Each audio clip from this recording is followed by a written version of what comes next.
يا بوي، شفت يا نبيه الستات اللي كانوا في الفرح؟ حاجه تهبل. ولا العروسه. تصدق بالله لو الفرح ده اتعمل في بلدنا كان يبقى الدم للركب. ركب ايه؟ يمكن فوق الركبه بشبر. ميني دم. ايه رايك يا عادل لما ان شاء الله كده نلاقي بنات عمك نعمل لك فرح زي ده في البلد؟ وحياة ابوك تسكت، انا دماغي هتفرقع. يا خبر، ده انت متعور. مش كانت بتقول لك كده؟ انت اصلك فايق. طب بجد بقى البت معجبه بيك. هي صحيح مسترجله شويه انما لاقيين لبعض. ايه رايك فيها؟ زيها زي اي واحده غيرها، كلهم صنف واحد. ما تبطلوا عقد بقى. عادل ده عامل زي الديك الرومي المنفوش.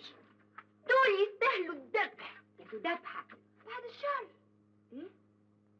بعد الشر عليهم كلهم. ما فضلش غير الراجل ابو مخ حجري ده، بس ده لو عرف هيقلبها دندره.